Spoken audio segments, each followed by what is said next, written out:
Although the Europeans effectively explored Africa,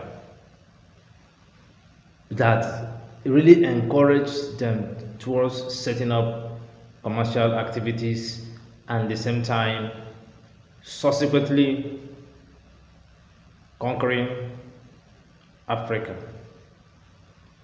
Well, this exploration didn't just come easy. It came with lots of difficulties or some difficulties which we are faced by Europeans. We are going to actually analyze some of these difficulties that European explorers felt in Africa. One of them was language barrier. Language barrier. This was a very major issue because some of these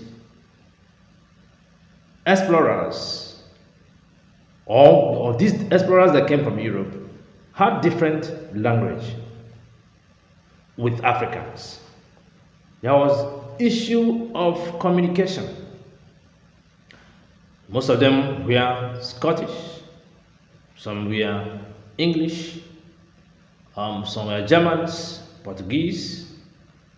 There was high difficulty in communication between them and Africans. This made their work a bit difficult.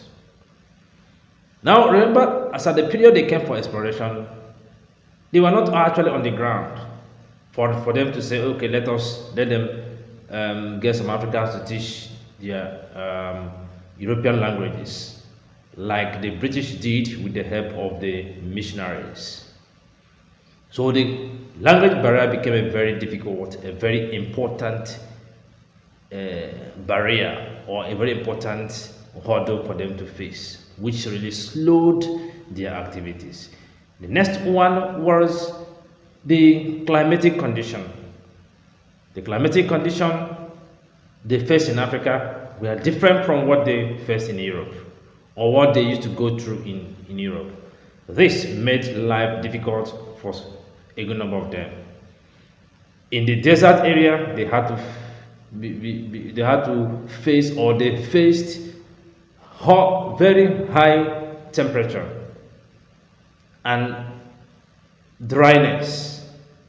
This made most of the Europeans to suffer dehydration. This also slowed their activities. The high level of rainfall or the high density of rain affected their exploration activities as well, because they had to make do with climate or climatic conditions that they were not used to in Europe. The next one, which was a very important one, which I think we have discussed part of it in one or two of our presentations in the past, was the issue of tropical diseases that were known mainly in Africa. Some of them, the major ones among them were malaria, dysentery, and scurvy.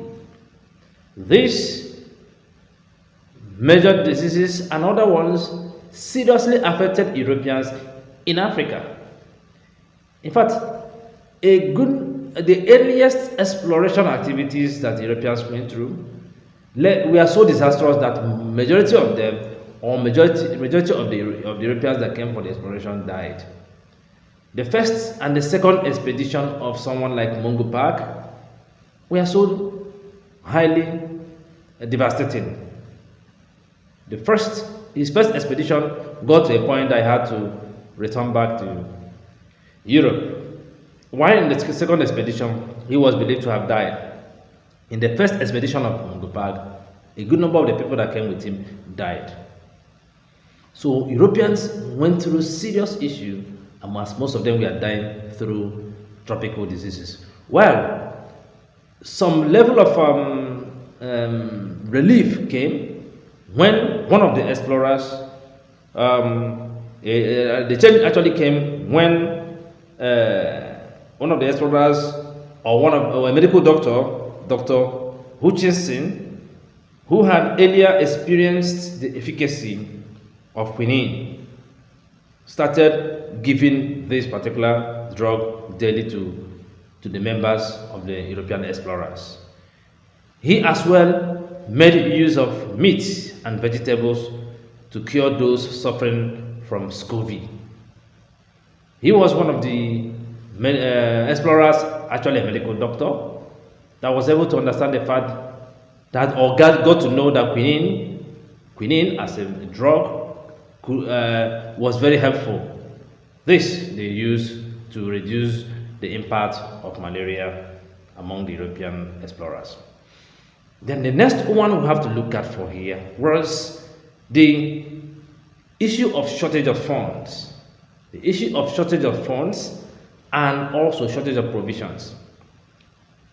In their projection, they made provision based on their projection, but unfortunately, their projection failed them in the sense that when they started feeling a lot of difficulties in Africa, they started running out of provisions and running out of funds. For instance, most of them not really knowing what to expect during rainy season, we are stuck in a particular place, mainly in places where the rain density were so high. They were not used to the climate, and most of them started falling sick based on the climate. So they had to, in most times, or in some cases, or sometimes, stay in a particular place for a very long time. By so doing, depleting their provisions, depleting their resources. This really affected their exploration activities. The next one we have to look at for here was the hostility some of them suffered in the hands of Africans. The hostility some of them suffered in the hands of Africans. Well, somebody or some persons may have to argue over this. Yes, there were issues with hostility that some Europeans and that some of these Europeans suffered in the hands of Africans. But in some cases, somebody can comfortably debate the fact that there were situations whereby the Europeans triggered this hostility. Some of them being snobbish towards Africans, some of them outrightly and verbally discrediting the way of life of Africans, which didn't go down well with the Africans.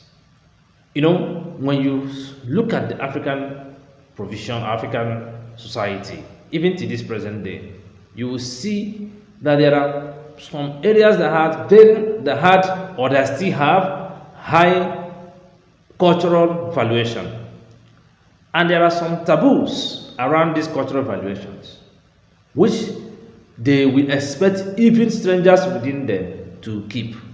But unfortunately, there were some incidences where the Europeans, not understanding these cultural valuations, decided to flout it, leading to some incidents of attack on Europeans.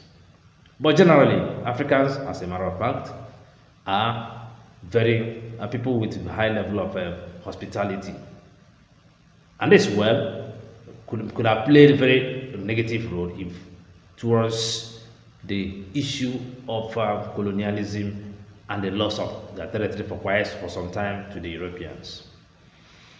Well, exploration of the Europeans of Africa had very some level of difficulties, but the bottom line was the Europeans had some intentions which the exploration helped them to perfect and establish and also achieve. If you are watching us for the very first time, please subscribe to our channel and click on the notification icon so that anytime we drop a new content, you'll be one of the earliest persons to be notified. Thanks for still being part of our channel.